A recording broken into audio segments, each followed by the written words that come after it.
প্রিয় পরম মম।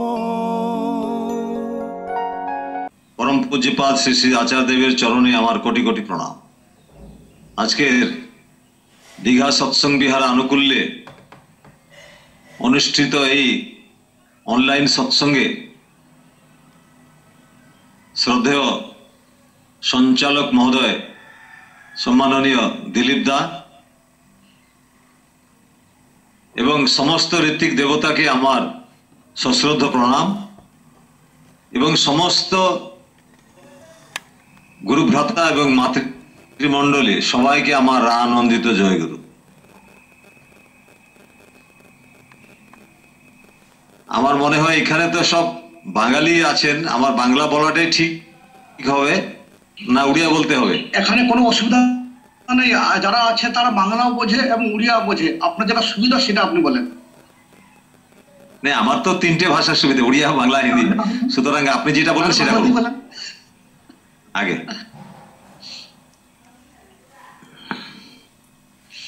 আমাকে দাদা বলেছেন যে নিজের অনুভবকে নিয়ে অনুভবের কথা কিছু বলবেন। এই অনুভবটা কিন্তু আমাদের প্রত্যেকের কাছে একটা অনুভবের একটা ভান্ডার। এমন একটা মানুষ নাই বা গুরু ভাই নাই যার কাছে অনুভব নাই। ঠাকুর ধরার পরে প্রত্যেকের কাছে নিজস্ব অনুভব আছে। তবে যাদের কাছে অনুভব নাই তাদের করাটাও নাই। অনেকে মানুষ আছে হয়তো দীক্ষা নিয়েছে, সে 20 বছর ধরে দীক্ষা নিয়েছে এবং কথায় কথায় হয়তো বলে আমি বহু আগে দীক্ষিত, আমি অনেক পুরনো দীক্ষিত, কিন্তু আজ অব্দি ওর স্বস্তিন নেওয়া হলো না। আর তার মানে ও যে একটু করলে কিন্তু ব্যাকুলতাটা বাড়ে। যারা একটু করে তাদের ভেতরে ব্যাকুলতাটা বেড়ে যায়, সেটা আবার সেই ব্যাকুলতাটা বেড়ে ওখানে স্বস্তিনের কাছে পৌঁছে যায়। স্বস্তিনের কাছে এই জন্য পৌঁছে যায় যে দীক্ষা নেবার সময় তো আমরা শপথ, ঋত্বিক দাদা আমাদেরকে শপথ করিয়েছিলেন যে আগে ইষ্টভোগ নিবেদন করব, তারপরে আমার দিনচর্যা শুরু করব। তো ইষ্টভোগটা কিন্তু শুধুমাত্র এই অর্থের সাথে সীমিত নয়, আমার সব কিছুই ভোগ নিবেদন। আমার সব জীবন, আমার জীবনের প্রত্যেকটা কর্মই কিন্তু ভোগ, তার কাছে নিবেদন করা লাগে। তো সুতরাং সাধারণভাবে মানুষ হিসাবে আমরা 4 বেলা খাই। এই খাই যখন, তখন তো তাকে নিবেদন করব। আমি এখনো অব্দি বুঝলাম না, আমি যে যখন দীক্ষা নিলাম তখন আমি কিন্তু দীক্ষা নেবার পরে কিন্তু খুব তাড়াতাড়ি স্বস্তি নিয়েছি, কিন্তু স্বস্তি নেবার আগেও আমি খেতাম না। অবশ্য আমার বাচ্চা বয়স থেকে অনেকবার আমি এই মানে কি বলে জীব হত্যা করে খাওয়াটা, ওটা আমার ঠিক আমার কনসিয়াস এলাও করতো না। তবে বাড়িতে কাকিমা বলে যে না এই বাচ্চা বয়সে এইসব ছাড়বি কেন। যাকে আমি যখন বড় হলাম, যখন আমার নিজের কনসিয়াসটা স্ট্রং হলো, তখন আমি কিন্তু ওই দীক্ষা নেওয়ার পরে খেতে পারলাম না। যে আমি যেটা খাবো সেটাকে তাকে নিবেদন না করে কি করে খাবো? তাহলে আমাকে তো আবার তখন কি করতে হবে, মানে খাবার যখন আছে তখন যেটা তাকে দেবো আর আমি খাবো, দুটো আলাদা করে নিতে হবে। তো এই তো মানে কি বলে এটা, মানে চালাকি। এই চালাকিতে আর ওইসব জগতে চলে না, মানে ভগবানের কাছে তো এইসব চালাকি চলে না। জাগে তো আমি তখন দিল্লি আসার পরে কিন্তু আমার স্বস্তিনী হয়েছিল। স্বস্তিনীর কথাটা পরে বলবো, যেহেতু আমাকে অনুভবের কথা বলেছেন বলার জন্য। আমার স্বস্তিনটা কি করে হলো সেটা আমি পরে একটু বলবো। আগে দীক্ষার কথাটা বলি, আমার দীক্ষাটা কেমন করে হলো।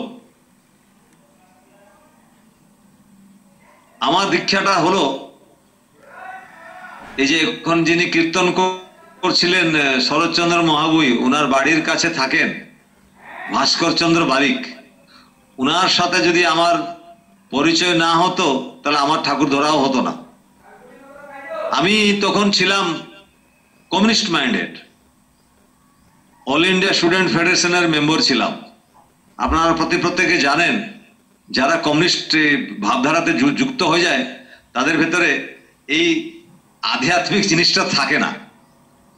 ওখানে পুরো একদম বিপরীতপন্থী ভাবধারা। তারা ঈশ্বরের এক্সিস্টেন্সকে বিলিভ করে না, বিশ্বাস করে না। তো আমি সেরকম ওদের পাল্লায় পড়ে ওই রকম একটু হয়ে গেছিলাম। তবে হ্যাঁ, বাবা মার যে সংস্কারটা সেটা সুপ্তভাবে ভেতরে ছিল। এই ভাস্কর বারিকদার মেয়েকে আমি গান শেখাতাম। আমিও মেয়েকে গান শেখাবো 1 ঘন্টা, উনি আমার ক্লাসের পরে উনি আমাকে আবার 1 ঘন্টা আমাকে যাজন করতেন। আমি কিন্তু মন প্রাণ দিয়ে শুনতাম না। আমার তো মানে মাথার ভেতরে ওই কমিউনিজমটা ঢুকে পড়েছে। যাকে এরকম 2-3 বছর ধরে আমাকে যাজন করেছেন, কিন্তু কোনো লাভ হয়নি। ইতিমধ্যে আমার গ্রাজুয়েশনটা কমপ্লিট হলো। ঠাকুরের বলা আছে না সত্য অনুসরণে, অভাবে পরিশ্রান্ত মন ধর্ম বা ব্রহ্ম জিজ্ঞাসা করে, নতুবা করে না। তো সেরকম একটা ঠাকুরের ভীষণ একটা বড় আশীর্বাদ আমার উপরে আসলো, যে আমার জীবনে একটা বিরাট অভাব, আর্থিক অভাব আসলো। সেটা আমার নিজের কর্মের জন্য আসলো। সেই কথাগুলি বললে আবার অনেক লম্বা হয়ে যায়, আমি শর্টকাটে বলছি। যাকে এই অভাবের মনটা যখন পরিশ্রান্ত হলো, ভারাক্রান্ত হলো, ইতিমধ্যে আমার বালেশ্বরের কাছে নীলগিরি বলে একটা জায়গা আছে, তো ওইখানে শ্রদ্ধেয় ভাগবত পান্ডা, তিনি ঠাকুরের সহপ্রতিঋত্বিক, উনার মেয়েকেও আমি গান শেখাতাম। তো উনার বাড়িতে একটা সৎসঙ্গ হলো, আমাকে নিমন্ত্রণ করলেন যে আপনি আমাদের সৎসঙ্গে আজকে গান গাইবেন। আমি ওই সৎসঙ্গে গান গাইলাম এবং রাত্রি অনেক হয়ে গেল। তো তিনি বললেন বাড়ি কেন যাবেন এত রাত্রিতে, আমাদের বাড়িতে থাকুন। সেই যে বাড়িতে, উনার বাড়িতে আমার থাকা হলো, সেই দিন যদি আমি বাড়িতে না থাকতাম হয়তো আমার ঠাকুর ধরাটা অনেক লেট হয়ে যেত। আমি সকালে উঠে যে সিনটা দেখলাম, যে দৃশ্যটা আমি দেখলাম, সেটাই আমার জীবনটাকে পরিবর্তন করে দিল। দৃশ্যটা এমন ছিল যে ভাগবত পান্ডা এবং উনার ধর্মপত্নী, উনার বাবা, উনার মা, আর বাড়িতে উনার ছোট ভাই,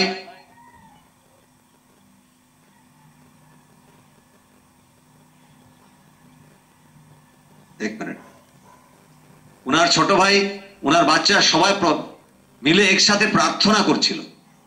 ওদের জাস্ট ঠাকুর ঘরের সামনে একটা রুম ছিল, ওই রুমে আমার বিশ্রামের ঘর ছিল। আমি ওই খাটের উপরে বসে ওদের পুরো দৃশ্যটাকে আমি দেখলাম। এবং সেই যে সকাল প্রার্থনার যে সুরটা, সেটা আমার মানে হৃদয় একদম বিগলিত করে দিল। এত সুন্দর সুর সকালের প্রার্থনা সুরটা। আমি তো গান বাজনার মানুষ, তো সুতরাং ওই সুরটা এসে আমার মানে মন মস্তিষ্কে এমন ভাবে একটা আলোড়ন সৃষ্টি করলো, তাই আমি মন প্রাণ দিয়ে ওই প্রার্থনাটাকে শুনলাম। আর প্রার্থনার পরে যে দৃশ্যটা দেখলাম, মানে আমি অবাক হয়ে গেলাম। যে দেখলাম যে মানে ভাগবত পান্ডা এবং উনার ধর্মপত্নী উনার বাবা মাকে প্রণাম করলেন, আর বাড়িতে যে ছোটরা সব বড়কে প্রণাম করলেন। এইটা দেখে আমার এত ভালো লাগলো যে সত্যি এ তো একটা আদর্শ পরিবার, একটা আইডিয়াল ফ্যামিলি। মানে আমরা এগুলো সব বইতে পড়েছি, আমাদের ঘরে তো কোনোদিন হয় না এরকম। হ্যাঁ, আমরা গুরুজনকে প্রণাম করি, হয়তো যেদিন পরীক্ষা দিতে গেলাম সেদিন একটু প্রণাম করে নিলাম, বা আমাদের উড়িষ্যাতে একটা কুমার পূর্ণমী বলে একটা পর্ব আছে, যেটাতে নতুন কাপড় পরে হ্যাঁ বড়দেরকে প্রণাম করতে হয়। এইগুলো আমি দেখেছি।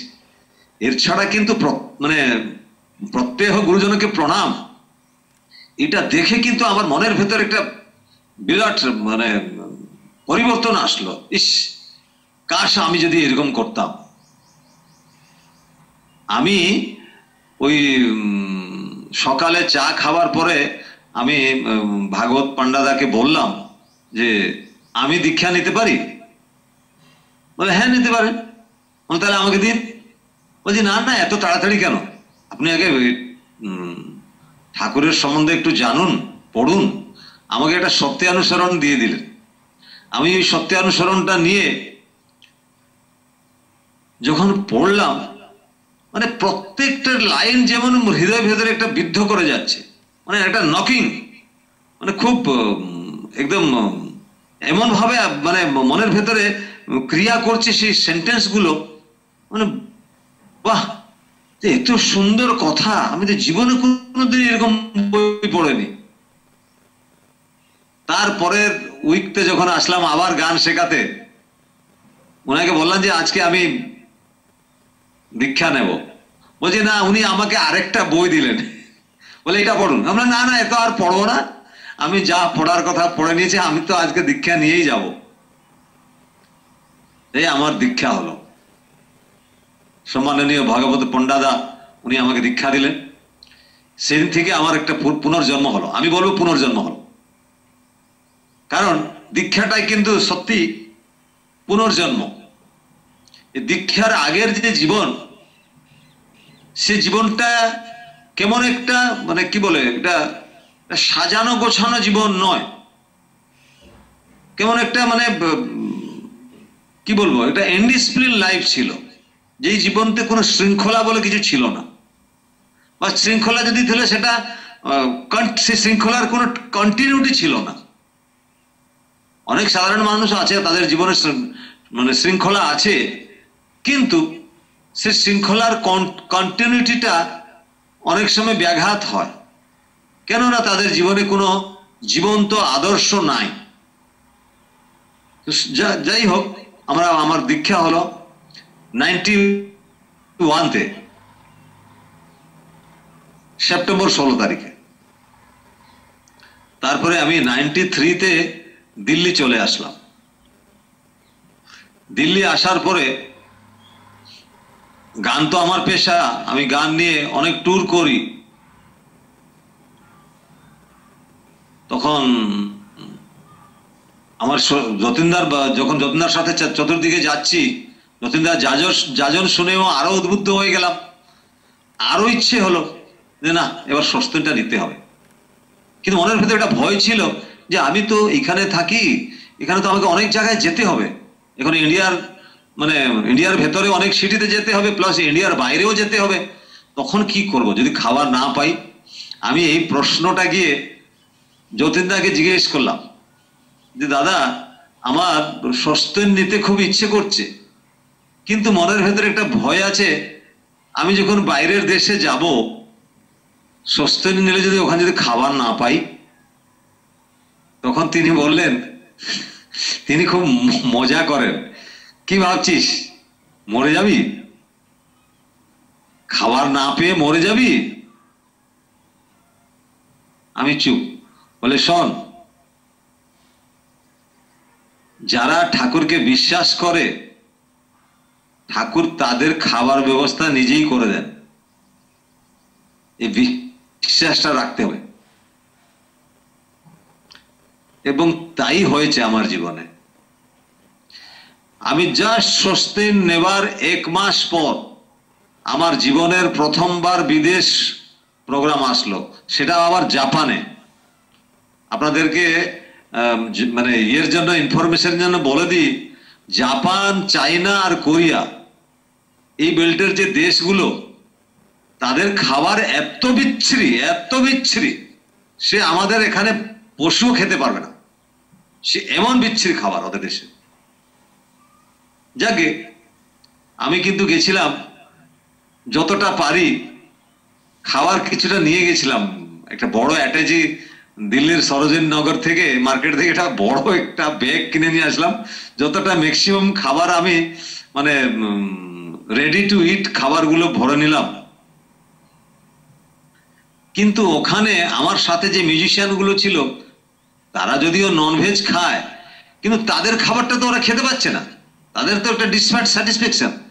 আমি কিন্তু আনন্দে বসে হোটেলের ভেতরে, আমার মুড়ি ছিল, চিড়ে ছিল, চিড়ে ভাজা ছিল, হ্যাঁ, ব্রেড ছিল, জাম ছিল, বাটার ছিল, আর ওখানে হোটেল থেকে অনেক ফ্রুটস গুলো আমি নিয়ে আসতাম। ওরা কিন্তু এসে আমার রুমে পৌঁছে গেল, ভাই তোর কাছে কি খাবার, তুই তো খাবার যাচ্ছি না, কি খাচ্ছি রে ভাই? আমি বললাম আমি সব এইসব নিয়ে এসেছি। আমাদেরকে একটু দেয় না? ওরা আমার খাবারটাকে খেয়ে শেষ করে দিল দুদিনে। তখন আমার মনের ভেতরে যে একটা চিন্তা আসলো, এখন তো খাবার শেষ, কাল থেকে কি করো? ওরা তো কিছু না কিছু খেয়ে পেটটা ভরে নেবে। এই মনের ভেতরে একটা বিরাট চিন্তায় আছি আমি, যে কাল থেকে আমি কি করব। এই প্রোগ্রাম যখন শেষ হলো, গ্রিন রুমের ভেতরে একজন মহিলা আসলেন, ইন্ডিয়ান মহিলা, তিনিও আবার বাঙালি। ওনার নাম ছিল সঞ্চারী চ্যাটার্জি, আমার নামও মনে আছে। তিনি এসে আমাদেরকে জিজ্ঞেস করছেন, আপনাদের এখানে খাওয়া দাওয়াতে তো কোনো অসুবিধা হচ্ছে না তো? তখন আমাদের সাথে একজন মুসলিম ছিল, অলভি, शहीद अलवी भाई। बोलছি मैडम हम लोगों का तो कुछ ना कुछ चल जाता है, ये ठहरा घास फूस खाने वाला पंडित। আমি মাছ মাংস পেঁয়াজ রসুন খাই না বলে আমাকে पंडित बोले। হ্যাঁ, बोले ये ठहरा पंडित, ये कुछ नहीं खाता है, ये घास फूस खाने वाला बंदा। তো তিনি আমাকে জিজ্ঞেস করলেন যে আপনি কিছু খান না? বললাম না, আমি মাছ মাংস পেঁয়াজ রসুন খাই। আপনি পেঁয়াজ রসুন খান না? সে কি, আমি তো প্রথমবার একটা আর্টিস্ট দেখলাম যে পেঁয়াজ রসুন খায় না।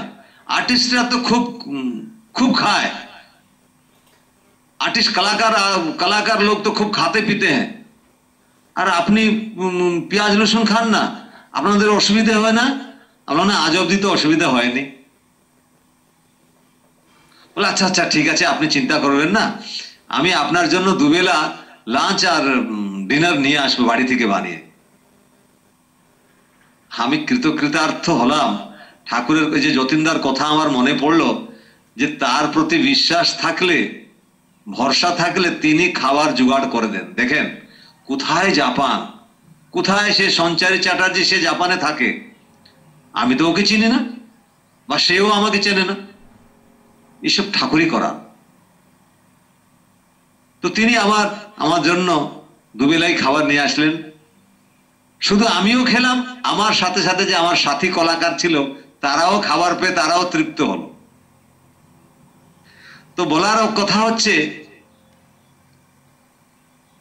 খাবারটাকে যদি আমরা মুখ্য করে নিই, তাহলে কিন্তু জীবনের উদ্দেশ্য কিন্তু খাওয়া নয়, বাঁচার জন্য খাওয়া, খাওয়ার জন্য বাঁচা নয়।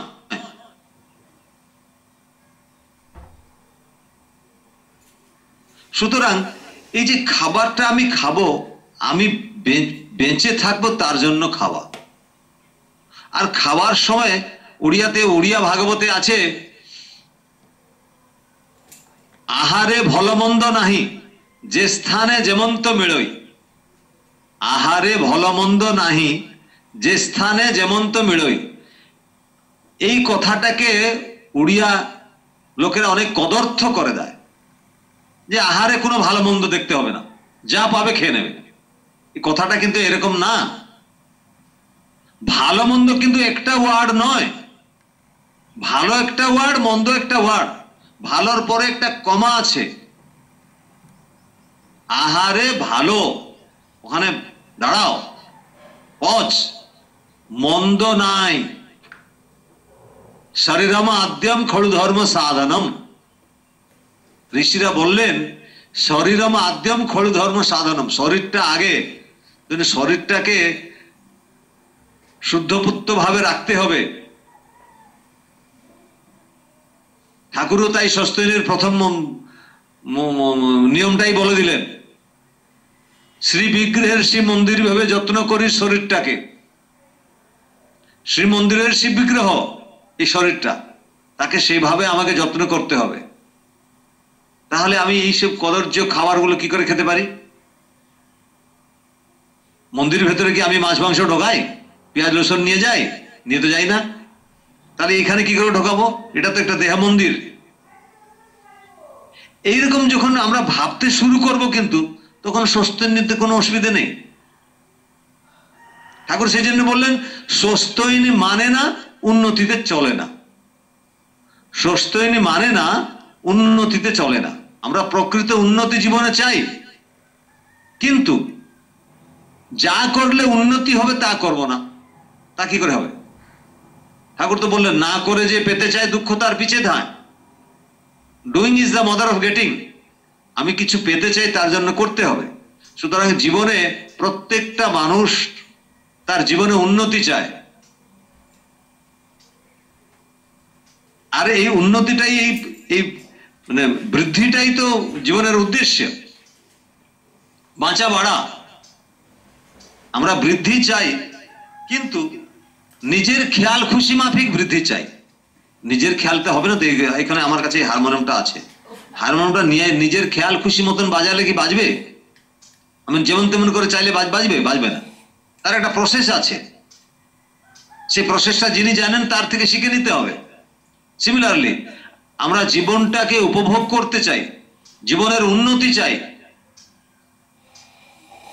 তো জীবনটাকে যদি উপভোগ করতে চাই, তাহলে জীবনটা অনেক অনেক, যদি জীবনের উদ্দেশ্যটাই হলো উপভোগ করা, তাহলে উপভোগ্য কেন হয় না কিছু মানুষের জীবনে? জীবনটা দুরাভোগ্য কেন হয়? এত দুঃখ কষ্ট যন্ত্রণা কেন মানুষের জীবনে? তার কারণটা হচ্ছে জীবনটাকে যেমন ভাবে উপভোগ করতে হয় সেই যে প্রসেসটা আমাদের জানা নেই, বা সেই প্রসেসটা জানা থাকলেও আমরা প্রবৃত্তির দাস হয়ে সেই প্রসেসটাকে ফলো করি না।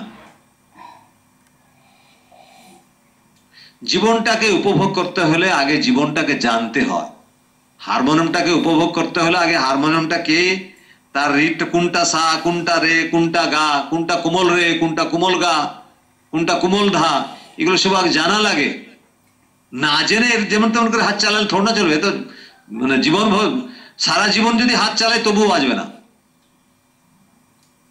হয়তো একাধ একটা এক দুটা গান হতে বেজে যেতে পারে, কিন্তু তাতে ভালো করে হবে না।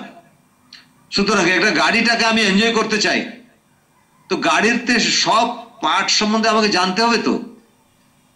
আর যে ড্রাইভারতে যে এক্সপার্ট, একটা এক্সপার্ট ড্রাইভার থেকে তার থেকে জেনে নিতে হবে। সুতরাং এই যে জীবনটাকে আমরা উপভোগ করতে চাই, আমার জীবনের যে এই যে জীবন বিজ্ঞানী যিনি, জীবনটাকে যিনি সৃষ্টি করেছেন, তার কাছে যেতে হবে, তার শরণ নেওয়া লাগে। আর এই জীবনটাকে বুঝতে হবে।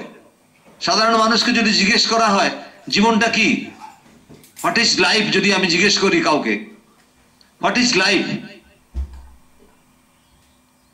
পৃথিবীর 99% মানুষ বলবে the span between birth and death is life. মানুষের জন্ম এবং মৃত্যু, এখানে জন্ম হলো, এখানে মৃত্যু হলো, এই যে জন্ম এবং মৃত্যুর যে ব্যবধান, সেটাকে জীবন বলি। জীবন কিন্তু তা নয়, জীবনটা এত ছোট নয়। এই যে বার্থের আগেও একটা জীবন ছিল, এই যে মৃত্যুর পরেরও একটা জীবন থাকবে। এই যে অনন্ত জীবন, এই অনন্ত জীবনের সম্বন্ধে আমাদের কতটুকু জানা আছে? আমরা কিছুই জানি না।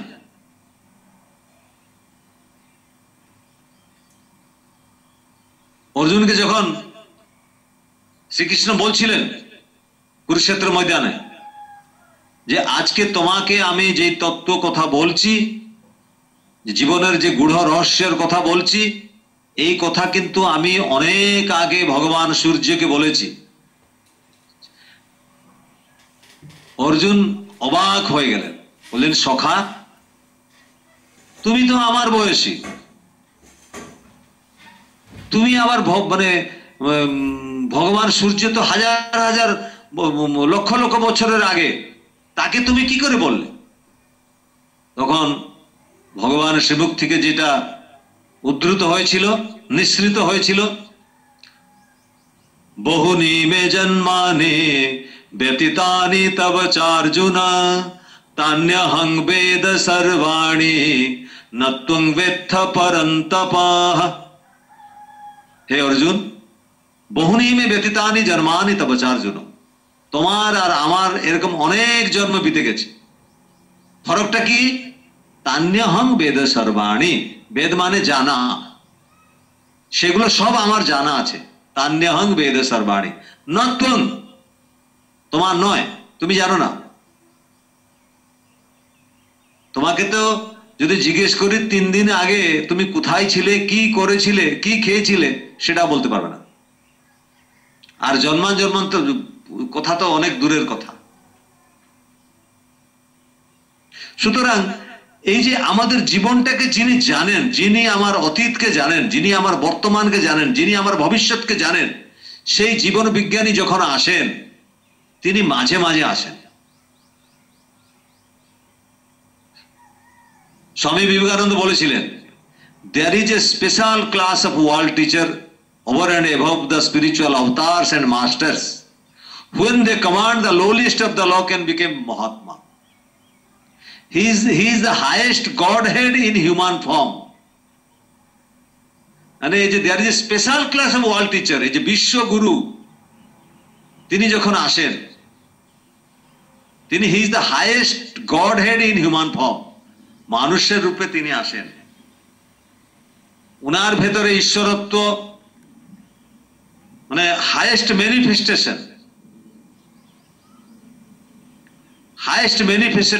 ম্যানিফেস্টেশন অফ পারফেকশন, মানুষের সর্বাধিক যে বিবর্তিত রূপ, তিনি পুরুষোত্তম হয়ে আসেন। এই যে ওয়ার্ল্ড টিচারকে বলা হয় পুরুষোত্তম, সব পুরুষদের ভেতরে যিনি পুরুষোত্তম, উত্তম পুরুষ। তো সেই রকম যখন জীবন বিজ্ঞানীকে আমরা ধরি, তখন আমার জীবনের সম্বন্ধে জানা শুরু হয়। আগে জানবো তারপরে তো করব, জানা তো হয় না। সুতরাং আমি নিজেকে খুব ভাগ্যশালী মনে করি যে সেই দিন রাত্রিতে যদি আমি ভাগবত পণ্ডাননার বাড়িতে যদি আমি না থাকতাম, তাহলে আমার ঠাকুর ধরা হতো না, বা ভাস্করচন্দ্র বারিকদার সংস্পর্শে যদি আমি না আসতাম, তাহলে আমার ঠাকুরকে জানাও হতো না। সুতরাং এই যে ঠাকুরকে ধরে জানা মানে এই যে বাঁচার যে মানে জীবনটাকে উপভোগ কি করে করব, সেই জানাটা। Information is not a knowledge, ইংরেজিতে কথা আছে। যে কোনো সব বিষয়টাকে পড়ে ইনফরমেশনটা নিয়ে নেওয়া, সেটা কিন্তু জানা নয়। অ্যাপ্লিকেশন ইজ নলেজ, ইনফরমেশনটা নলেজ নয়। তো সেরকম তো ইনফরমেশন রাখা মানুষও অনেক প্রচুর পাওয়া যাবে, হাজার হাজার লক্ষ লক্ষ মানুষ আছে, অনেক কথা জানেন, বই পড়ে। আমাদের সৎসঙ্গেও অনেক আছে, বই পড়ে অনেক কথা জানেন, খুব ভালো বলতে পারেন, খুব ভালো বলতে পারেন, এমন বলবেন আপনার হৃদয়টাকে বিগলিত করে দেবেন। কিন্তু এটা একটা মানুষ যদি সমস্যায় পড়ে, যখন তার কাছে গিয়ে দাঁড়ায়, সে কিন্তু অনায়াসে ইগনোর করে দেয় মানুষটা। তো সেই জানার কোনো মানে হয় না। আমি দীঘা সৎসঙ্গ বিহারের সম্বন্ধে অনেক মহিমা শুনেছি। আমার মনের ভেতরে একটা ইচ্ছা আছে যে আমি যাব, যে ওখানে মানুষ নাকি গেলে, ওখানে মানুষকে যে আমাদের যে ভারতীয় সংস্কৃতিতে বলা হয়েছে অতিথি দেব ভব, যে অতিথি দেবটা কি, ওটা দীঘা সৎসঙ্গ বিহারে গেলে নাকি বোঝা যায়। আমাকে এখানকার একজন গুরু ভাই আমাকে বলেছিলেন, বলে ওখানকার যে মেনটেন্যান্স, ওখানকার যে ঠাকুর ভোগ, সে দেখার মতন। সুতরাং এই যে জীবনকে উপভোগ করার জন্য যে জানা, আর যিনি করছেন, কিন্তু তিনি বাস্তবভাবে জীবনটাকে উপভোগ করছেন। সে মন্দিরের যারা এই মন্দিরের কাজে যারা বেশ মানে লেগে আছেন, দিলীপ দা বলুন বা তার আগে যিনি ছিলেন রাধাকৃষ্ণ মাইতিদা, এরা কিন্তু বাস্তবভাবে কিন্তু এরাকে বলে চতুর ভক্ত। এরা কিন্তু এইভাবে করে কিন্তু জীবনটাকে প্রকৃত কিন্তু উপভোগ হচ্ছে, কিন্তু উপভোগটা কখন মানে আজকে সকালে আমি ওখানে বলছিলাম কটকতে যে narrow minded shellfish are generally fools. ঠাকুরের একটা বাণী আছে, ন্যারো মাইন্ডেড সেলফিশ, যারা সংকীর্ণ মনা স্বার্থপর তারাই বোকা, তারা জীবনকে উপভোগ করতে পারে না। ন্যারো মাইন্ড মানে শুধু আমি। ঠাকুর কিন্তু আমাদেরকে চোখে আঙ্গুল দিয়ে বলে দিলেন অন্যে বাঁচায় নিজে থাকা, অন্যে বাঁচায় নিজে থাকে ধর্ম বলে জানিস তাকে, এটাই হচ্ছে আসল ধর্ম। আমি এখানে আছি অন্যের জন্যই আছি, অন্যকে বাদ দিয়ে কিন্তু আমার এক্সিস্টেন্সের কোনো মানে হয় না। সুতরাং যত মানুষের আমি সেবাধীশ্বর হব তত আমি মানে এনরিচ হয়ে উঠব। যত মানুষের আমি সেবা করব। ঠাকুরজি যে পরিবেশের সেবার কথা বলেছেন, এটাকে কিন্তু আমরা খুব লাইটলি নিয়ে নিই। এটাকে বাদ দিয়ে কিন্তু কোনো ধর্ম হয় না। সে ঠাকুর ঘরে ধর্ম, মন্দিরের ভেতরে ধর্ম, গির্জার ভেতরে ধর্ম, মসজিদের ভেতরে ধর্ম, সে আগে হচ্ছিল। এখন কিন্তু ঠাকুর আসার পরে সেই ধর্মের কোনো মানে নেই। ঠাকুর আমাদেরকে সায়েন্টিফিক ধর্ম দিয়ে গেলেন, যে বাস্তব ধর্মটা কিন্তু আমি ধর্ম পরিপালন তখনই করব আমাকে ধার্মিক হতে হলে কিন্তু আমার সাথে যে যারা আছেন তাদেরকে নিয়ে আমাকে চলতে হবে, তাদেরকে আমাকে সেবা করতে হবে, তাদের সুখ সুবিধাকে প্রতি আমার নজর দিতে হবে। তবে গিয়ে আমি সত্যিকারী আমি ধার্মিক হতে পারবো। সেজন্য ঠাকুর বলছেন ধর্ম যদি না ফুটলো তোর জীবনের প্রতিটি কর্মে, বাতিল করে রাখ তাকে, কি হবে তেমন ধর্মে। অরুয়া খাবো, গেরুয়া পরবো, আর কিছু অনুষ্ঠান ভেতরে আমি যদি সীমিত রেখে দিই, খালি নানা রকমের অনুষ্ঠান করব, খালি মানে হাজার হাজার টাকা কালেকশন করব, ওটা শুধু ওই অনুষ্ঠান করার জন্য। আর মানুষের যখন আবশ্যকতা আমার, তিনি আমার থেকে হেল্প চাইছেন, সেটা যদি আমি না করি, কিন্তু সত্যিকারে কিন্তু আমি ধার্মিক হতে পারবো না। আমার মানে সেই ধার্মিকটা আবার সেই ধার্মিক জীবনটা কিন্তু তার ভেতরে অনেক গ্যাপ থেকে যাবে। একবার প্রফুল্লতা জিজ্ঞেস করছেন ঠাকুরকে, ঠাকুর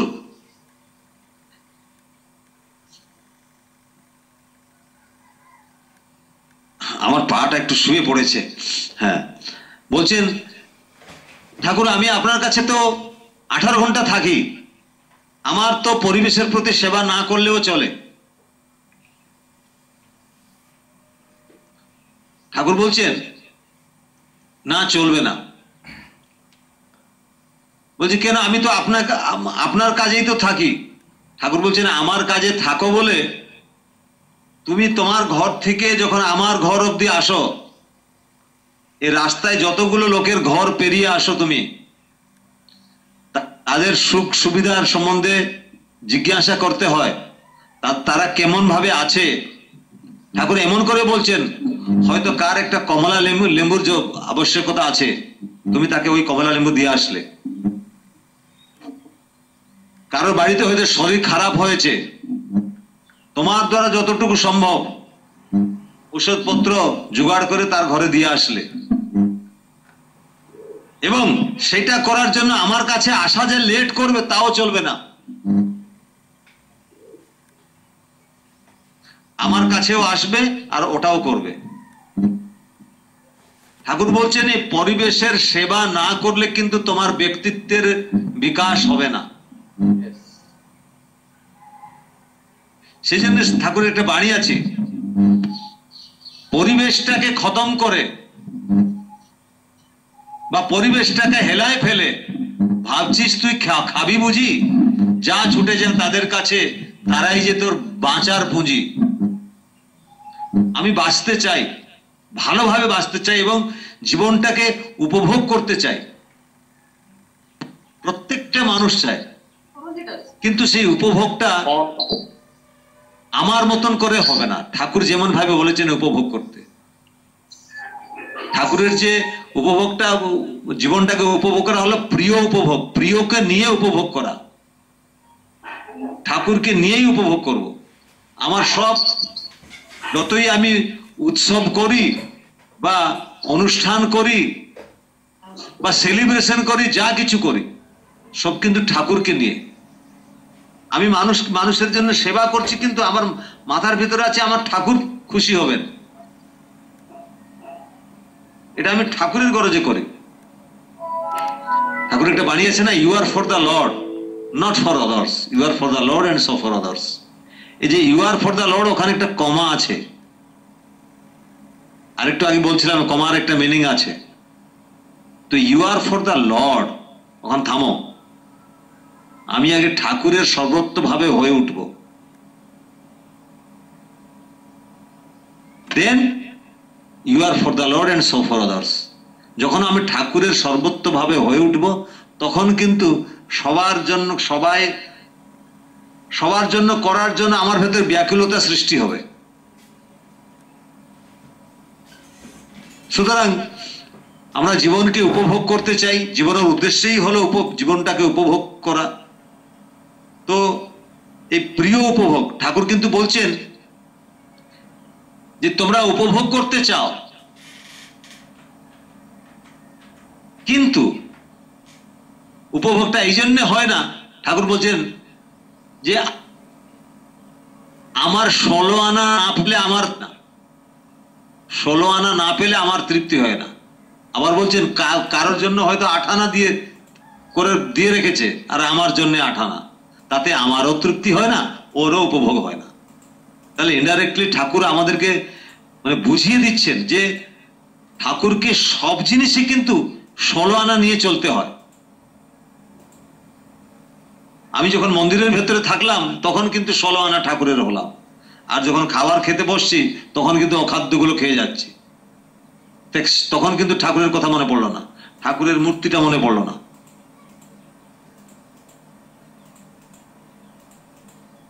এইভাবে যদি আমরা ঠাকুরকে নিয়ে সর্বত্রভাবে চলি, আমাদের জীবনটা কিন্তু উপভোগ্য হয়ে উঠবে, জীবনটাকে আমরা আরো এনজয় করতে পারবো। দেখেন এই যে জীবনটা, এই জীবনের উপরে কিন্তু আমার কন্ট্রোল আছে। এর আগের যে জীবনটা, তার উপরে আমার কোনো কন্ট্রোল ছিল না। দীক্ষার আগে বা জন্মের আগে যে জীবন, সে জীবনের আমার কোনো কন্ট্রোল ছিল না। এই জীবনে কিন্তু আমার কন্ট্রোল আছে, ঠাকুর হলেন কন্ট্রোলার। আর সেই যে জীবনটাকে মানে কন্ট্রোল করা, তার কিন্তু একটাই অস্ত্র হলো ভালোবাসা, শুধু ঠাকুরের প্রতি ভালোবাসা। এই ভালোবাসার ভয়টা যদি আমার মনের ভেতরে থাকে, তাহলে কিন্তু সব কাজ আমি কাউকে ছেড়ে দিতে পারবো না, কাউকে ইগনোর করতে পারবো না। এই ভালোবাসার ভয়, ঠাকুর বলছেন না সত্য অনুসরণে, তার প্রতি ভৎসনার ভয় থেকে ভালোবাসার ভয়টা রাখো, প্রেমের ভয়, যে আমি যদি এরকম করি তাহলে তার প্রাণে ব্যথা লাগবে। সুতরাং তার প্রতি আমরা এই যে ভালোবাসাটা আরো কি করে বাড়বে। আর কিন্তু ভালোবাসাটা ঠাকুর বলছেন এই অ্যাক্টিভিটির মাধ্যমে বাড়ে। মানুষ যত লভিং অ্যাক্টিভিটিতে ডুবে থাকবে, লেগে থাকবে, তার ভিতরে ভালোবাসাটা গ্রো হতে থাকে। ঠাকুর বলছেন, এটা ছোট ইংরেজি বাণীতে, love without loving activities is same, love without loving activities is same.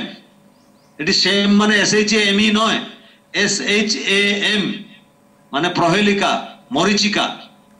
আমি দিলীপদাকে ভালোবাসি, আর উনি যা চান আমি সেটা করি না।